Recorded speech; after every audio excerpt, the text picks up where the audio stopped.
Bonjour à tous et merci de votre présence aujourd'hui. J'imagine que vous êtes tous là parce que la gestion de données programme, ou bien ça vous parle ou vous aimeriez que ça vous parle. L'idée d'aujourd'hui, c'est de vous présenter un petit peu tout un panel de ressources qui ont été développées au cours des 3 dernières, enfin des 2 années et demie passé par CartoNG dans le cadre d'un projet qui est financé par l'Agence française de développement. Et je vais tout de suite laisser la parole justement à Philippe Cabin de l'Agence française de développement qui voulait introduire cette session avant de nous lancer sur la suite. Merci Maëv, bonjour. Oui, bonjour à toutes et bonjour à tous. Je suis Philippe Cabin, je travaille à la division du partenariat avec la société civile à l'Agence française de développement. Et en fait, effectivement, on est partenaire du programme qui va vous être présenté maintenant. C'est un programme qu'on a financé depuis maintenant 2 ans.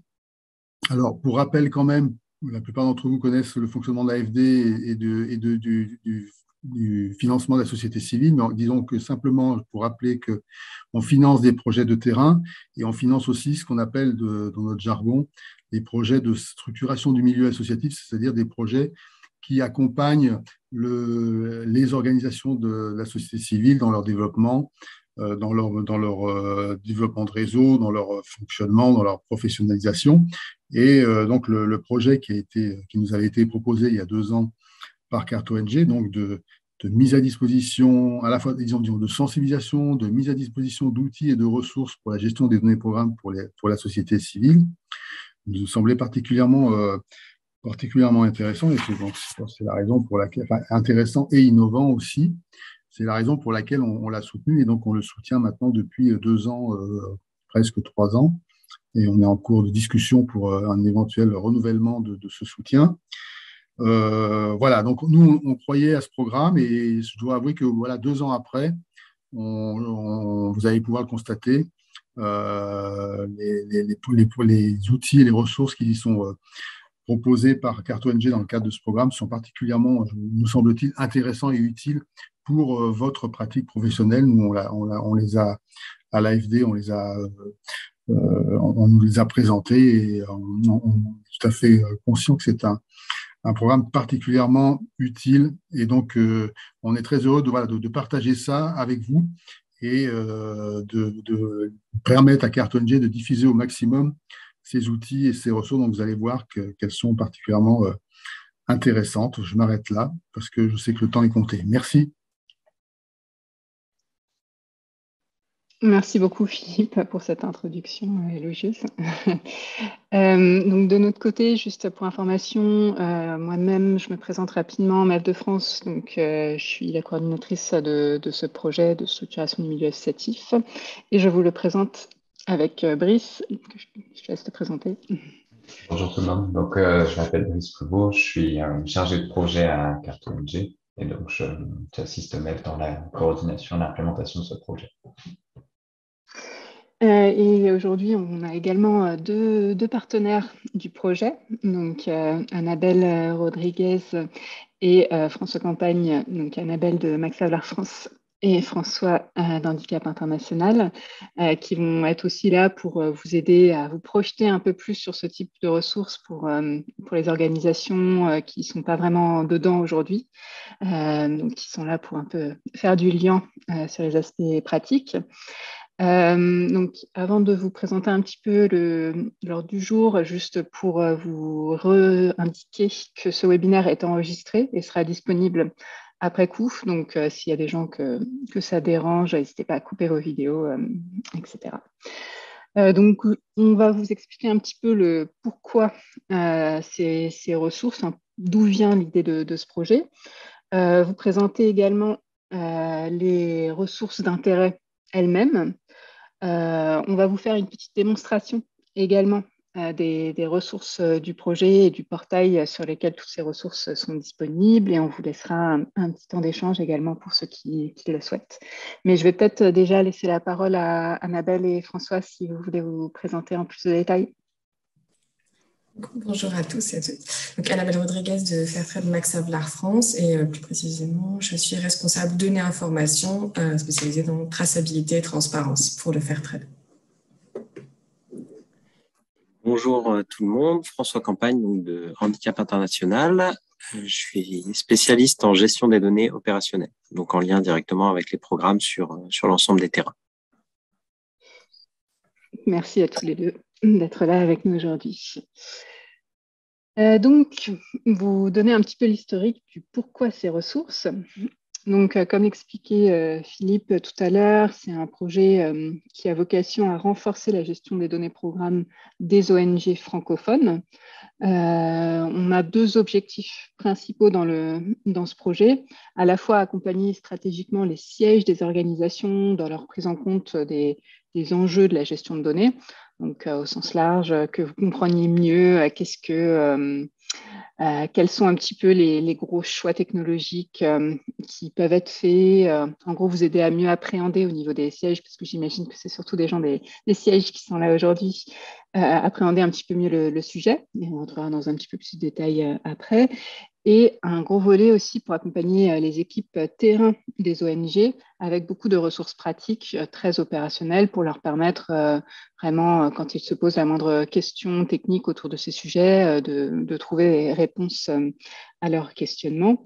Une des grosses spécificités de ce projet, c'est qu'on est dans le monde francophone principalement, même si la majorité des ressources sont disponibles en bilingue, parce qu'on avait également énormément de manque dans les ressources francophones sur ces sujets par rapport au monde anglophone, qui est parfois un petit peu plus data-driven et en avance sur ces sujets. Vous voyez également qu'on a pas mal de partenaires officiels du projet, donc je ne vais pas rentrer dans le détail, vous voyez les logos à l'écran.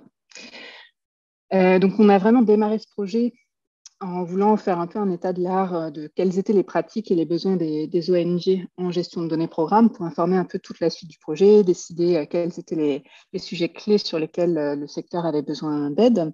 Donc, il y a cette étude initiale dont je vous parle qui a aidé à poser ça. Donc, les données programmes, le nouvel Eldorado de la solidarité internationale. On vous partagera bien sûr tous les liens de ce qui est mentionné aujourd'hui dans la présentation.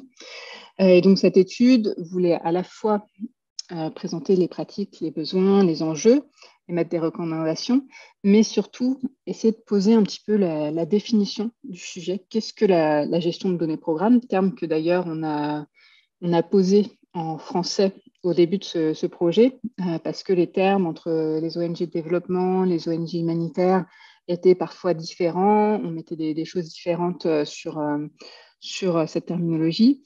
Et donc, on a souhaité utiliser ce terme suffisamment spécifique, même si ça peut perturber au premier abord, de gestion de données programme. Donc, la partie gestion de données, en général, vous savez ce que c'est. C'est tout ce qui va permettre la production et l'utilisation de données, donc en partant de la définition des besoins, de la conception, le traitement, la gestion, le nettoyage, l'analyse, le partage, l'archivage. Mais ce qui était un petit peu intéressant pour nous, c'était de poser ce que c'était le côté programme, pour pas qu'on parle des données administratives ou contractuelles, mais qu'on est vraiment sur les programmes des ONG.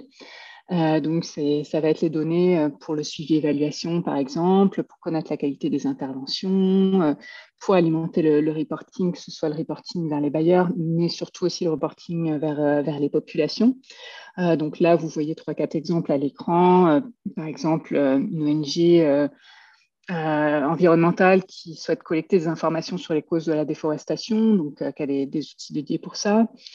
Ou une ONG de santé qui réalise à la fois des observations, des enquêtes ménages pour connaître la situation en termes de sécurité alimentaire dans une région. Une ONG avec une base de données d'infrastructures d'eau et d'assainissement, donc de toutes les infrastructures qu'elle a construites ou qu'elle suit, elle suit la qualité par exemple associée, et également des résultats de discussion de groupe d'un projet de réduction des violences basées sur le genre. Donc, voilà, vous voyez un panel un peu, et je vais juste laisser la parole rapidement à François et Annabelle, si vous voulez présenter vous dans votre contexte ce que c'est que la gestion de données programmes. Annabelle, tu vas ou On n'a pas répété. OK. Comme tu n'as pas allumé ton micro, je commence.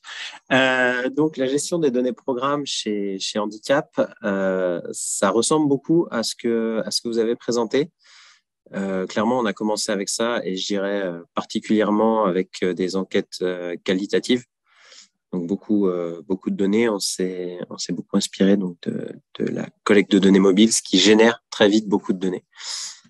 Et je dirais que maintenant, sur certains programmes, donc certains pays, pardon, avec plus de maturité sur le sujet, on passe directement avec du suivi de cas, c'est-à-dire des rencontres avec les personnes qui se font régulièrement et les données qui remontent très régulièrement.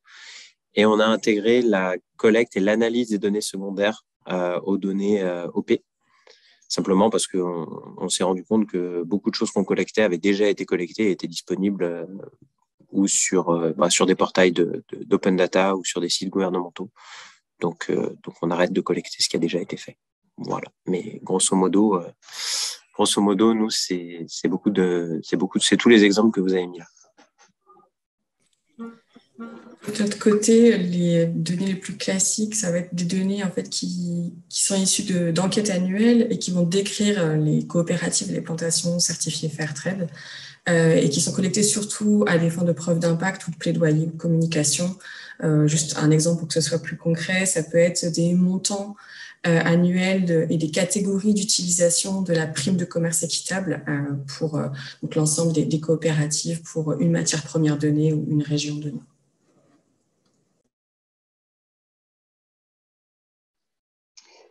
Merci beaucoup à tous les deux pour cette présentation un peu plus concrète.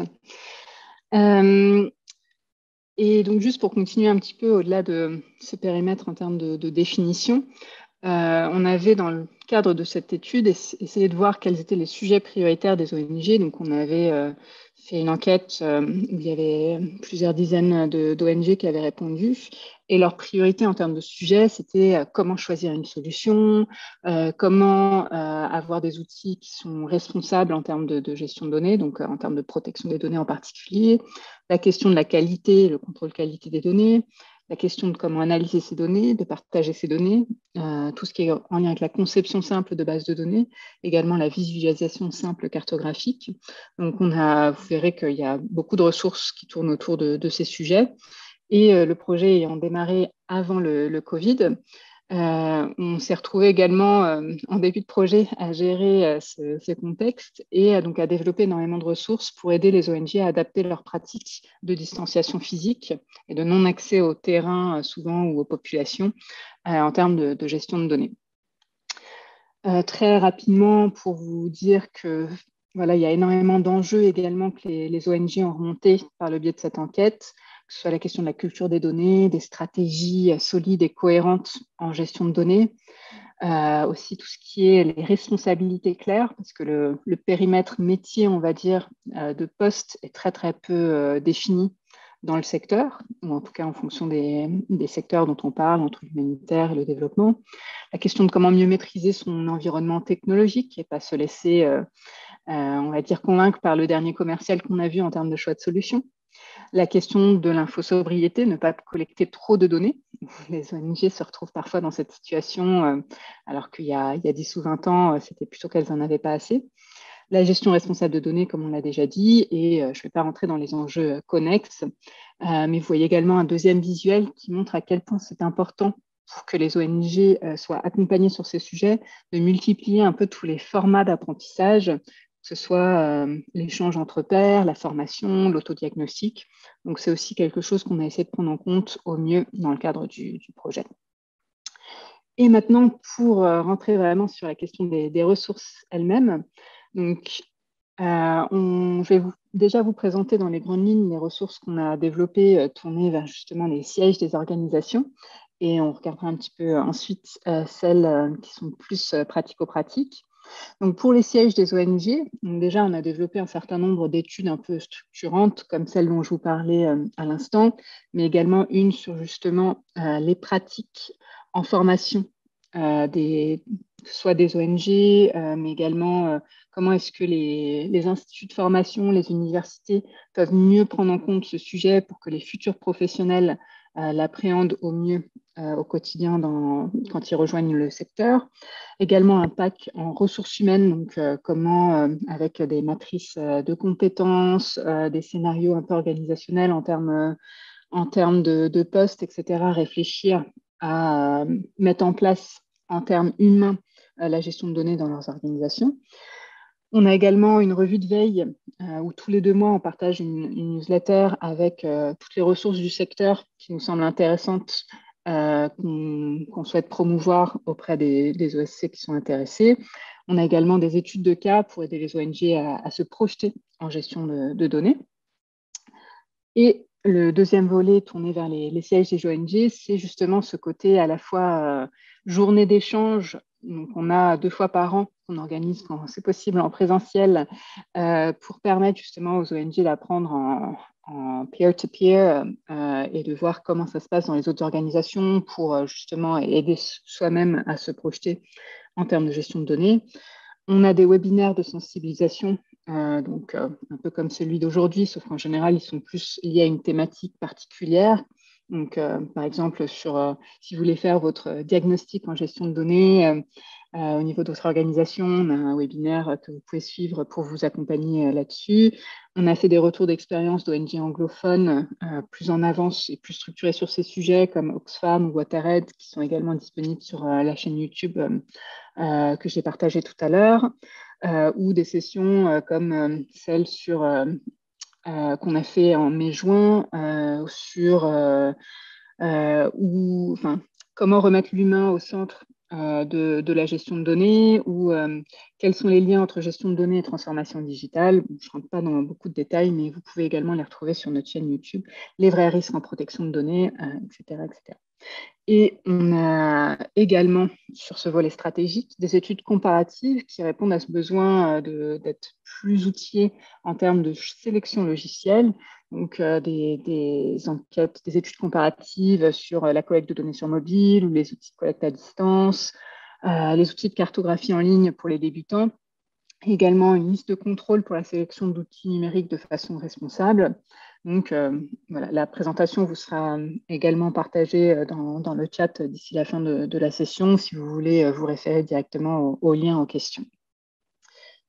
Et donc, je vais donc laisser la parole à Max Havelaar et Handicap International justement pour parler de ce volet stratégique avant qu'on passe sur les ressources pratiques. Du coup, si je commence, nous, il faut savoir que la question de la gestion des données programmes n'était vraiment pas du tout à l'ordre du jour, ni considérée comme un sujet, en fait, à Max Havelaar France auparavant. Et c'est vrai que les quelques initiatives ou tentatives d'amélioration de la gestion des données, c'était très limité, soit par département, soit ponctuellement sur un projet où ça allait être un peu travailler sur de la visualisation graphique, des choses vraiment extrêmement limitées, confinées. Et c'est vrai que grâce aux journées d'échange, aux webinaires, aux diverses études, ça a vraiment permis d'avoir cette espèce de vision globale et de légitimer un petit peu le sujet chez nous. Et ça a abouti à la création d'un groupe de travail informel, tout d'abord, donc qui a permis déjà de commencer à se poser des questions et d'essayer de mieux cerner en fait, les difficultés qu'on avait. Ok. Moi, pour handicap, c'est vrai on avait déjà certaines des problématiques. Maintenant, ça nous a obligé un peu à nous structurer ou à revoir certains éléments. En gros, on avait déjà des éléments de formation. Là, on a dû les revoir et éventuellement remettre en question certaines pratiques qu'on avait. On a des programmes qui sont partis tout seuls sur les boîtes à outils après qu'on les ait laissés.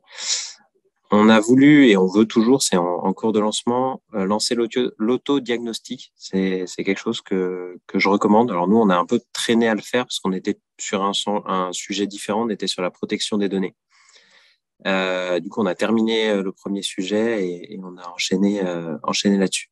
L'avantage qu'on a parfois, c'est on a une équipe qui est dédiée à ça et c'est vrai que c'est un peu comme le groupe de travail. Nous, on a créé par contre des sessions moins formelles et plus régulières, donc plus courtes. C'est-à-dire qu'on a des groupes on a des points de discussion toutes les semaines, une semaine en français, une semaine en anglais, pour discuter des questions des équipes. Et en fait, ça enrichit un peu tous les aspects du sujet, parce qu'on s'est rendu compte qu'il y a beaucoup de choses. Alors pour les organisations qui travaillent dans plusieurs pays, il y a plein de choses auxquelles on ne pense pas et auxquelles les terrains sont confrontés. Voilà. Mais c'est vrai que moi, je recommande quand même d'utiliser l'autodiagnostic rien que sur la personne qui réfléchit à la problématique pour voir où elle en est sur le plan d'action à préparer. Donc, on pourra vous présenter un petit peu l'outil d'autodiagnostic tout à l'heure quand on fera la démonstration, si ça vous intéresse. Mais merci François, Annabelle. Enfin, on voit avec ces deux expériences assez différentes que un peu chacun prend et adapte en fonction de ses contextes, des besoins à un moment T de l'organisation et aussi des contraintes que vous pouvez avoir en termes de souvent ressources humaines. Le fait d'avoir un point focal sur ces sujets, comme vous l'êtes tous les deux, ça change aussi la donne. Et ce n'est pas le cas de plus petites organisations où parfois c'est un peu plus du multicasquette. Mais on voit quand même sur certaines journées d'échange des plus petites organisations qui viennent et donc qui arrivent à s'emparer du sujet un peu à leur manière. Donc, il ne faut pas hésiter à se lancer également. La prochaine, d'ailleurs, est le 13 septembre, donc justement dans les locaux de Max Havelaar France. S'il y en a qui veulent se joindre à nous, on partagera également l'adresse email du projet, s'il y en a qui souhaitent se rajouter à la liste de diffusion, etc., parmi les nouvelles têtes qu'on voit aujourd'hui.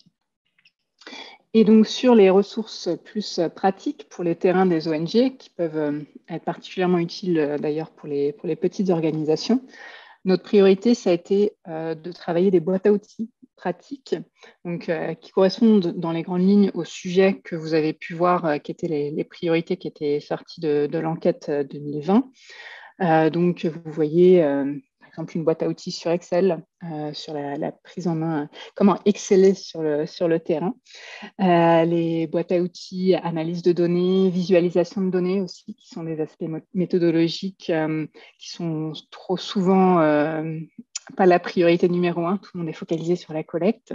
Mais on a également une boîte à outils spécifique sur la collecte de données mobiles, une sur les systèmes d'information géographique. Et pour faciliter la prise en main des ressources par les petites organisations qui sont peu staffées sur ces sujets, on a également une boîte à outils sur les premiers pas en gestion de données programmes. Brice vous présentera tout ça en mode de démonstration dans quelques minutes.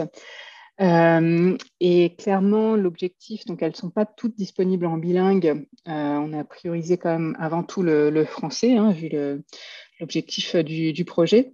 Mais à ce jour, on a quand même 7 des boîtes à outils qui sont déjà disponibles, que ce soit d'ailleurs sur le coin d'apprentissage qu'on va vous présenter ou sur un autre format, vu qu'on est toujours en train de migrer vers ce coin d'apprentissage. Et on en a une dernière pour votre information qui arrivera d'ici la rentrée, qui est sur la gestion responsable de données. Donc, comme le disait François tout à l'heure, qui est un sujet d'importance pour les ONG aujourd'hui. Et on a ce dernier aspect dont on voulait vous parler brièvement, la méthodologie d'autodiagnostic, qu'on a réfléchi un peu aussi en fonction des profils d'organisation, celles qui découvrent vraiment le sujet. Donc, on a un outil très visuel qui permet vraiment de découvrir avec les questions clés que vous pouvez vous poser sur comment, si vous voulez une gestion de données plus éthique, plus structurée, plus de meilleure qualité, qui vous amène un petit peu vers un cheminement vers les ressources et les questions clés, des recommandations sur ces sujets. On a la partie où vous pouvez plus faire votre cartographie des flux d'informations pour essayer de mieux comprendre comment ça fonctionne en termes de flux de données au sein de votre organisation. Et pour les organisations d'une certaine taille, un diagnostic un peu complet avec énormément de questions sous Excel qui permet d'avoir vraiment une vision d'ensemble sur tous les sujets clés liés à la gestion de données. Donc, je vais pas rentrer dans plus de détails, mais je vais donc repasser la main à Annabelle et François. Si vous voulez nous dire un petit peu comment vous avez pris en main justement ces ressources pratiques. François, tu avais déjà commencé à en parler un petit peu tout à l'heure sur l'outil d'autodiagnostic. Je ne sais pas si sur les boîtes à outils, tu veux en reparler. Oui, les boîtes à outils, alors à la base, et c'était, tu me corriges si je me trompe, et Brice, vous me corrigez, c'était celle sur Excel qui est sortie en premier, et ensuite c'était la cartographie, je crois. L'idée, nous, qu'on avait au début chez Hachi, on voulait, alors on a une équipe pour ça, mais on n'est pas nombreux, donc c'est moi qui je testais les boîtes à outils au moment où elles sortaient, avant qu'on les diffuse. Mais comme tu l'as montré, quoi, vous êtes passé de 2 en quelques semaines à 8 d'un coup. Donc moi, j'arrivais plus à suivre. Maintenant, on a vu que ça répondait à la plupart de nos besoins, ou en tout cas, ça permettait une première entrée dans le domaine. Donc c'était plutôt intéressant. Donc on a diffusé. Moi, j'ai demandé à tous les responsables suivi évaluation de mettre en favori le Learning Corner. Et il y a eu deux effets, ou bien on n'avait pas de ressources et ça donnait une réponse rapide, et éventuellement on creuse le sujet selon les questions qui nous remontent suite à ça. Ou bien on avait une ressource qui existait déjà, qui disait un peu la même chose, donc le message est renforcé, ou bien ça permet d'avoir une alternative à comment on fonctionne. En fait, tant que les équipes y trouvaient leur compte, nous, ça nous allait. Tant que c'était une approche pertinente. Du coup, maintenant, le Learning Corner, on l'inclut dans les briefs. Enfin, moi, ça fait partie des liens que je donne directement aux équipes MIL ou IM, donc suivi, évaluation ou gestion de la donnée.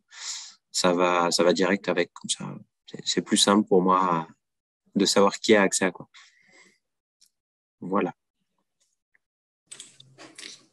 De ce côté à faire très, on n'a pas encore eu le temps de se pencher sur les boîtes à outils. C'est parti de la to-do depuis de nombreuses semaines. Donc, la ressource qu'on a le plus utilisée, mobilisée, ça a été vraiment l'aide à l'autodiagnostic et plus particulièrement la cartographie des flux d'informations. Précisément parce que, pour cette raison que j'évoquais tout à l'heure, qu'on avait vraiment du mal à mettre le doigt sur ce qui n'allait pas de façon précise en gestion des données programmes, tout en repérant quand même des inefficiences très clairement. Ça nous semblait d'autant plus pertinent qu'on collecte, comme je disais, assez peu de données finalement. On reçoit beaucoup de données déjà collectées en interne ou en externe. Donc les flux et les problèmes associés aux flux, c'était particulièrement visible pour nous, donc de l'intérêt vraiment de mener cette cartographie. On voulait faire ça de façon collective en présentiel, mais le confinement est passé par là, donc on s'est un peu adapté.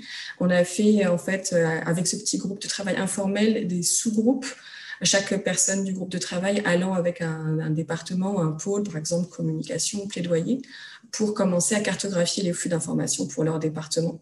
Et après, on a consolidé ça ensemble pour vraiment refléter tout ce que faisait l'organisation. Il faut savoir qu'on est à peu près 40 dans notre organisation. Donc, on a représenté ces flux d'informations en les qualifiant. Qu'est-ce qui était les flux d'informations ponctuels, qu'est-ce qui était important ou pas, officiel ou non. Voilà. On s'est vraiment focalisé sur l'usage plutôt que sur la théorie ou l'organisation théorique ou officielle de Max Havelaar France. C'était vraiment, on a représenté les acteurs et les flux tels qu'ils étaient réellement. Et à partir de là, bien sûr, on a analysé les résultats.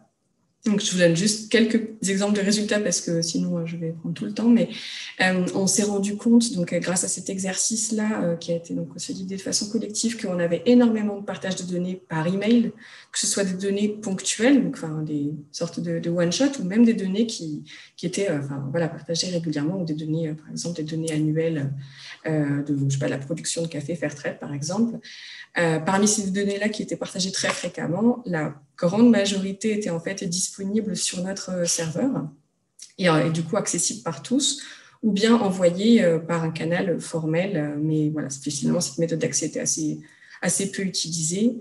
On s'est aussi rendu compte qu'il y avait pas mal d'informations qui étaient stockées mais qui n'étaient pas référencées, donc trouvables par l'auteur uniquement ou quelques VIP, mais en tout cas assez peu de personnes. On a aussi repéré le fait d'avoir un serveur toujours dans la partie stockage mal rangé, mal organisé, donc peu référencé, ça fait que ça crée un problème de confiance en fait de la part des utilisateurs.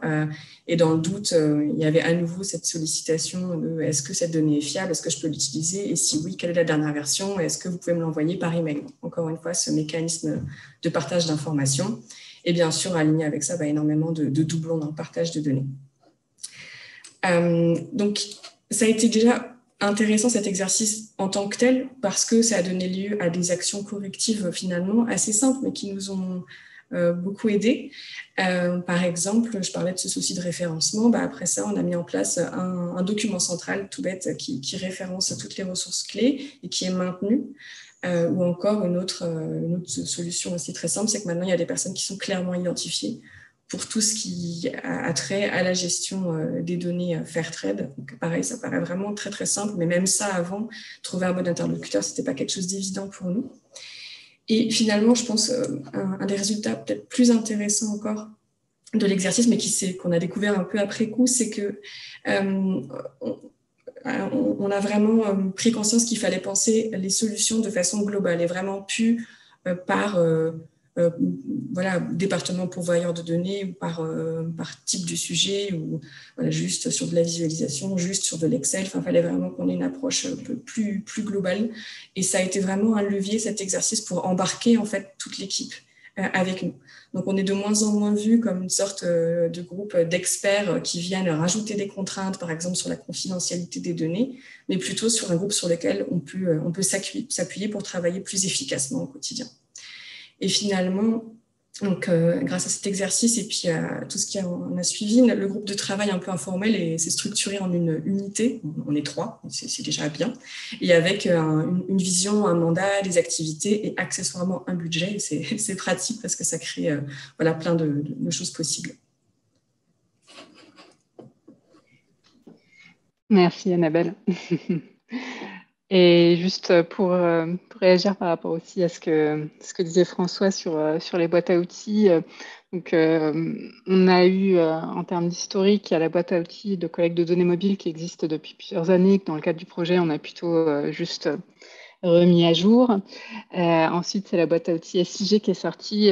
Et donc, je vous en parle parce que ces deux boîtes à outils sont sorties sur un format un peu différent que ce qu'on va vous présenter là, parce qu'on n'avait justement pas encore ce nouveau format. Et c'est à partir de ce moment-là qu'on a donc les 4 boîtes à outils suivantes qui ont été développées depuis quelques mois. Et pour réagir par rapport à ce que disait Annabelle, donc on va vous présenter un petit peu plus de détails lors de la démonstration, l'outil d'autodiagnostic pour que vous fassiez rapidement une idée. Mais je pense que c'est vraiment un bon point d'entrée pour les petites orgas d'utiliser la première composante de l'outil d'autodiagnostic pour réussir à mieux cerner le sujet dans son ensemble. Merci à tous les deux. Alors, où trouver ces ressources? Brice, je te laisse la main maintenant. Ouais. J'ai partagé donc les 2 liens des 2 plateformes qu'on va vous présenter rapidement dans le chat. Donc, on va commencer par le portail IEM. Est-ce que vous voyez bien mon écran? Oui. Parfait. Donc, comme l'a dit Inès, il y a vraiment 2 plateformes qui ont été créées avec ce projet. Cette plateforme, l'IEM Portal, qui est plus une bibliothèque de ressources, et le Learning Corner, le point d'apprentissage, qui est vraiment plus une ressource orientée pratique, orientée utilisateur, et donc qui se complète un petit peu toutes les 2. L'idée donc du portail qu'on va vous présenter d'abord, qui est disponible donc à la fois en anglais et en français, c'est de pouvoir diffuser et compiler les ressources de différents acteurs sur toutes les thématiques de la gestion de données de programme. Donc, comme vous pouvez le voir, si vous allez sur le site, vous pouvez rechercher des ressources et vous pouvez après ajouter des ressources, ajouter un événement et vous inscrire à la newsletter mensuelle. Donc, la newsletter mensuelle compile les dernières ressources qui ont été ajoutées. Et vous pouvez ensuite continuer de scroller. Vous trouverez un petit panorama des ressources que l'on suggère, qu'on met en avant. Mais si vous voulez vous intéresser aux articles de blog, c'est là par la suite. Et les dernières ressources sorties, vous pouvez les retrouver ici. Et puis enfin, les événements à venir. Si vous voulez vous intéresser plus dans le détail à justement la recherche de ressources, vous cliquez ici. Et ça va vous permettre donc d'afficher ce moteur de recherche qui vous permettra de filtrer sur toute la plateforme, donc l'intégralité des ressources à partir de leur type, de leur sujet, des organisations, des pays, etc., ou même de mots-clés. Donc, par exemple, si vous cherchez une ressource qui est tournée sur la protection des données, vous tapez vous tapez votre mot-clé et vous allez trouver un nombre assez important de ressources puisque le mot-clé est assez large. Si vous cherchez des choses plus spécifiques, comme par exemple cybersécurité, vous pouvez le taper et vous trouverez généralement un petit peu moins de ressources, mais qui vous permettront de cibler un petit peu plus votre recherche. Donc, ça, ajouté au fait que si vous cherchez par exemple autre chose sur le partage des données, vous pouvez voir qu'on vous propose après, une fois qu'on clique sur une des ressources, par exemple, ce qui m'intéresse, c'est l'étude de cas sur le renforcement de la programmation adaptative. Hop, je découvre la ressource, donc avec ses détails, sa langue de publication, ses pages, les pays, etc. Je peux la télécharger, voir un petit descriptif, et ensuite j'aurai des liens de ressources recommandées qui vous permettent donc par ricochet d'aller chercher un petit peu à travers toute la plateforme sur les différentes thématiques qui vous intéressent. Et puis après, donc si vous pouvez aller visiter le blog que vous retrouvez ici, où vous retrouvez les différents articles qui ont été publiés à la fois donc par des personnels de Carte ONG, mais aussi par des acteurs externes. Comme vous pouvez le voir sur celui-là, ce sujet-là nous a été soumis par The Engine Room. Donc, selon les sujets qui vous intéressent, il est tout à fait possible de vouloir partager une ressource ou de vouloir partager un article de blog. Et donc, n'hésitez pas à cliquer ici si c'est le cas. Ça permettra à notre équipe de modération de passer votre requête un petit peu au peigne fin, puis on vous recontactera à ce sujet-là. Donc ça, c'est vraiment le portail, ce côté bibliothèque. Et il y a le point d'apprentissage que vous pouvez retrouver ici. Donc là, vous le voyez, qui est en fait encastré dans le site du portail IAM. Donc là, vous pouvez voir que vous pouvez cliquer, etc. Et ça vous envoie directement sur le lien en question. Mais si vous utilisez le lien initial, donc pour aller directement au landing, à l'atterrissage du Learning Corner, vous allez retrouver cette interface-là qui vous présente donc les différentes boîtes à outils que Mev a mentionnées, avec celles qui sont déjà sorties, comme vous pouvez le voir, celles qui sont à venir, donc en portage ou en création, et enfin la méthodologie diagnostique qu'on a mentionnée avant. Donc, si vous cliquez sur une boîte à outils, ça va vous renvoyer vers une interface qui, normalement, est familière de tous avec un peu l'architecture wiki. Donc, sur le côté, le plan de la boîte à outils avec ses grandes parties. Donc là, vous pouvez voir qu'il y a une introduction, un glossaire, et puis ensuite, une question fréquemment posée avec des sous-parties. Et chacune de ces sous-parties est cliquable. Et après, vous pouvez accéder ainsi au contenu. Et l'idée dans la construction de ce Learning Corner, c'était vraiment d'avoir des ressources qui sont plus facilement digestibles par des pratiques opérationnelles. Parce que sur le point d'apprentissage, vu qu'on est, sur le portail IAM, vu qu'on est souvent sur des ressources qui sont assez importantes avec beaucoup de pages, etc., ça peut parfois être trop chronophage pour les professionnels de terrain. Donc, l'idée de couper ça en petites structures permet aussi aux gens de les absorber plus facilement. Ce que vous pouvez voir aussi, c'est que il y a différents types de médias qui sont directement insérés dans la plateforme. Donc, vous avez des images, mais vous avez aussi directement des PDF qui sont inscrits dans la structure. Il est aussi possible de télécharger, par exemple, dans certains cas, des documents externes qui sont indiqués dans la structure. Donc, ça permet aussi vraiment de varier les formes de présentation, des exercices, etc. et d'avoir vraiment un tropisme très utilisateur dans l'idée, dans la conception des différents sujets. Enfin, si par exemple, je sais pas, vous allez sur la boîte à outils Excel, donc là, vous pouvez voir toutes les différentes parties, donc qui suivent vraiment un espèce de narratif pédagogique à travers les premiers pas, le nettoyage, l'analyse. Vous voyez que petit à petit, on complexifie. Et vous trouvez une section qui vous intéresse particulièrement sur calculer l'effectif d'une série statistique après la lecture.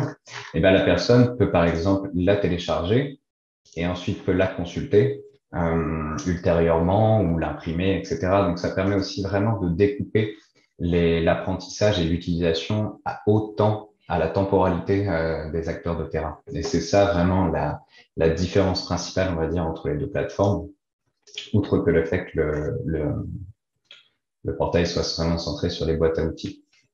Donc là, vous pouvez voir qu'il y a différentes typologies. La boîte à outils premier pas, donc qui s'adresse vraiment à un public qui rentre dans le sujet. Laborative Focus Covid-19 qui est plus sur le contexte de distanciation physique, comment on s'adapte à ce genre de contexte-là. La boîte à outils Excel, l'analyse de données qui vraiment se focalise sur les différentes modalités d'analyse de données et la visualisation. Et puis, l'outil d'autodiagnostic que vous pouvez voir ici. Donc, à cliquer rapidement pour vous donner un aperçu.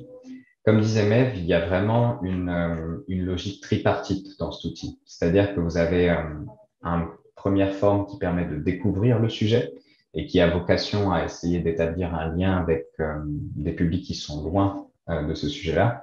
La cartographie et la méthodologie des flux d'information qu'a mentionné Annabelle, qui permettent plus une représentation un petit peu physique des différents flux dans vos structures. Et puis l'analyse plus poussée à long terme qui est pas réservée, mais qui est plutôt plus pertinente pour des organisations qui maîtrisent le sujet depuis longtemps. Si on s'intéresse par exemple au logigramme, que vous pouvez consulter ici, l'idée, ça a été vraiment de proposer en gros un cheminement visuel sur les différentes thématiques de la gestion de l'information. Vous pouvez voir que si vous zoomez, vous avez une première question, vous voudriez une gestion des données, là, par exemple, plus éthique, et là, vous suivez les différents chemins à travers une espèce de progression logique de questions. Donc, si vous avez des questions légales, est-ce que vous connaissez vos obligations contractuelles? Donc, vous pouvez voir qu'ici, on renseigne quelques ressources que vous pouvez cliquer. Et là, vous avez une recommandation qui vous permet, pareil, avec différents liens, d'approfondir un petit peu le sujet. Donc, l'idée, c'est vraiment là de poser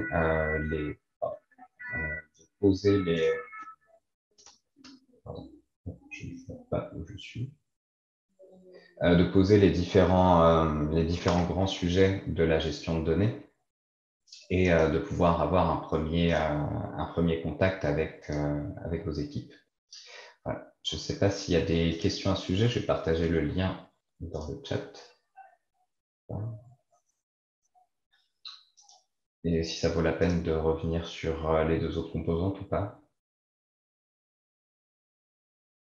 Non?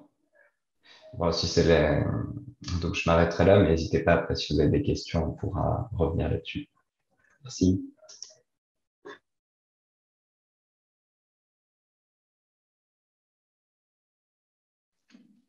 Merci Brice. Je pense qu'il ne faut vraiment pas hésiter. On aura quelques minutes à la fin. S'il y a des sujets qui vous intéressent en particulier, on pourra revenir dessus sans souci. Mais juste avant, parce que ça peut donner parfois l'impression qu'il y a énormément de choses et qu'on n'arrive pas à s'y retrouver. Donc, vous avez vu le logigramme dont parlait Brice. Là, vous voyez que c'est le même genre de visualisation parce qu'on l'a fait sur le même outil. Mais on a spécifiquement donc préparé une visualisation de toutes les ressources du projet. Et j'essaie de retrouver le chat pour vous la partager si ça vous intéresse. Qui vous permet justement de voir, d'avoir un accès direct à toutes les boîtes à outils, donc en fonction des sujets d'intérêt, mais surtout toutes les ressources un peu structurantes, que ce soit tous les webinaires qu'on a organisés, toutes les études de cas, des études également comparatives en termes logiciels.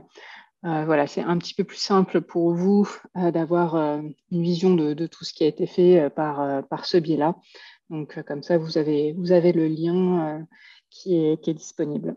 Et j'en profite pour indiquer qu'on est à quelques mois de la fin du projet, mais on a encore quelques ressources qui sont prévues. Donc, au-delà de la boîte à outils gestion responsable de données qui est assez attendue, on peut aussi mentionner un document qui reviendra sur tous les accompagnements qu'on a fait dans le cadre du projet avec un peu des apprentissages qui seront partagés. On va également avoir une ressource sur comment évaluer la dimension gestion de données de programmes plus larges. Et on va avoir donc cette dernière journée d'échange le 13 septembre à laquelle toutes les ONG ou peut-être de réseau sont les bienvenues pour celles qui le souhaitent. Et l'événement d'ailleurs est sur la page événements du portail IAM. Donc vous avez le lien d'inscription, etc. On peut peut-être, je ne sais pas si Boris, tu peux remettre le lien dans le chat pour que les gens y aient accès. Et voilà, je pense que peut-être juste, oui, un dernier événement avant d'ouvrir aux questions-réactions, pour vous indiquer qu'on a donc un événement de 3 jours au centre de congrès de Chambéry, qui est un peu le regroupement enfin pas francophone parce que l'événement est en anglais, mais de beaucoup d'ONG francophones et anglophones tous les 2 ans, qui a lieu et qui sera cette fois-ci sur la problématique environnementale au sens large, en sachant qu'il y aura des ateliers sur d'autres sujets. Donc, vous êtes les bienvenus, bien sûr. Vous avez on va vous remettre également le lien dans le chat si vous souhaitez en savoir plus. Également, si on est toujours en train de rechercher des intervenants sur certaines sessions, donc n'hésitez pas si vous avez des suggestions de sujets à prendre contact. Et je vais fermer le partage pour voir si vous avez des questions ou des réactions particulières à nous faire. Comme il y a beaucoup de nouvelles têtes, de gens qui ne sont pas forcément, je pense, dans la liste de diffusion visuelle du projet, n'hésitez vraiment pas à prendre la parole si c'est une découverte pour vous ou si justement vous êtes déjà des utilisateurs. Ça nous intéresse de voir un peu quels sont vos retours.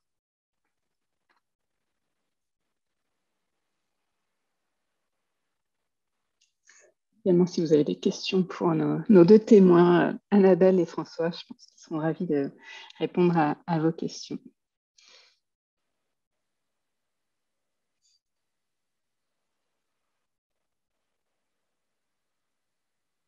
Vous pouvez aussi les mettre par écrit sur le chat. Je pense qu'il y a beaucoup de monde, donc une trentaine de personnes, ça fait toujours un peu peur de prendre la parole quand on ne connaît pas forcément les gens. Mais n'hésitez pas, si vous avez surtout que ce soit des réactions ou des questions.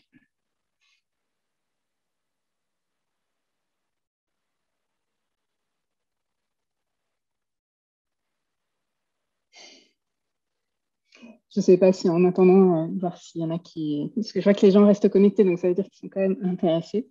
Je ne sais pas si Annabelle ou François voulaient nous dire un peu plus sur un peu comment comment vos organisations ont commencé à prendre en main le sujet, quels sont un petit peu les mécanismes que vous mettez en place pour faciliter le fait que les terrains également de vos organisations commencent à mieux appréhender le sujet. Vous en avez parlé un petit peu tout à l'heure, mais ça peut être intéressant pour les participants, je suis sûre d'en savoir un peu plus.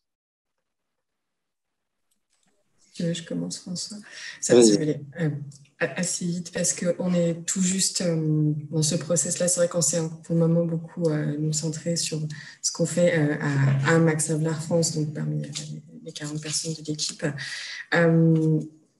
Pour le moment, on s'est vraiment limité à partager, en fait, transférer les ressources qui sont disponibles sur le portail notamment, que ce soit les études comparatives d'outils ou la boîte à outils Excel. Ça a été mentionné, mais il n'y a pas... voilà. C'est encore un travail à faire pour voir comment on diffuse ça mieux avec les réseaux de producteurs notamment, auprès des réseaux de producteurs, et quel est aussi le retour qu'on reçoit de leur part à ce sujet. Donc, c'est en train de démarrer, ça fait partie aussi des objectifs du 2e semestre de l'année. Nous, en termes de gestion des données, je dirais, on a un volume qui est très, voire trop important. Donc, nous, on a commencé en essayant de faire passer la collecte de données papier en collecte de données mobiles, donc par smartphone et tablette. Le problème, et tu en as parlé rapidement, Mev, c'est l'infobésité ou la boulimie de l'info, enfin le surplus d'infos qui remonte dès qu'on passe d'un média qui permet de remonter beaucoup d'informations à un média qui nécessitait plus de travail pour faire remonter de la donnée plutôt que de l'information. Donc aujourd'hui, on est en train plutôt d'essayer et du coup, c'est un conseil que je donnerais à toute organisation qui se lancerait dans de la collecte d'infos quantitative avec des outils. Ce serait dès le début de cadrer très vite et assez drastiquement les données importantes et les données à ne pas collecter. Nous, aujourd'hui, c'est quelque chose, on est en train d'essayer de faire un peu machine arrière en fait sur la capacité qu'ont les équipes à collecter parfois des centaines de colonnes de données pour une personne en se servant d'une dizaine. Donc, je sais pas si c'est ce que d'autres, si des organisations se reconnaissent quand je dis ça, mais je sais que nous, c'est le problème principal. Et après, effectivement, on a le problème aussi du partage de données avec des partenaires, avec des organisations, avec éventuellement des gouvernements. Handicap International travaille en déminage. En déminage, on partage les données avec les gouvernements nationaux. On n'a pas le choix. Et c'est très cadré. C'est des systèmes qui sont très normés en tout cas. Donc c'est pas toujours simple. Les programmes ont des niveaux différents et les sujets, les thématiques ont aussi des niveaux et des exigences différentes là-dedans. Voilà.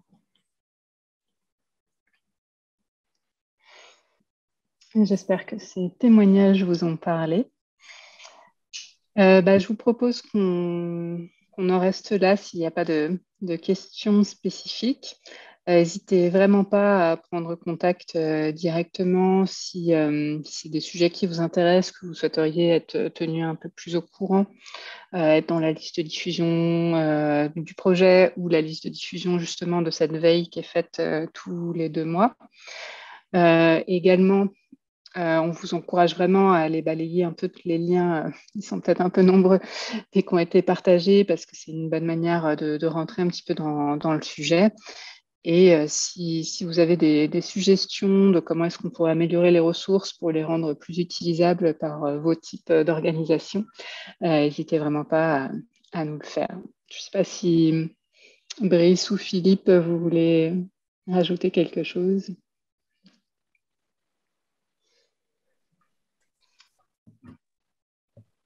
Pour ma part, non, merci. En tout cas, moi, j'avais déjà fait l'exercice il y a quelques jours, donc je ne peux qu'encourager les collègues qui sont en ligne à se connecter, à essayer les outils et à le faire partager aussi, parce que vous verrez que c'est vraiment très utile et puis assez stimulant aussi. Donc, merci encore. Merci à tous, merci à tous les participants qui nous ont rejoints. On ne savait pas trop combien vous serez, donc ça fait plaisir de voir un tel intérêt. Et je vous dis peut-être à bientôt, à la prochaine journée d'échange. N'hésitez vraiment pas à nous rejoindre. Ça sera justement dans les locaux de Max Havelaar et on vous y attend nombreux. En général, on est une quinzaine ou une vingtaine de participants pour échanger un peu sur toutes ces problématiques. Merci pour tous les commentaires par écrit également. Je vous dis bon après-midi à vous et au plaisir. Et merci encore à tous nos intervenants. Au revoir.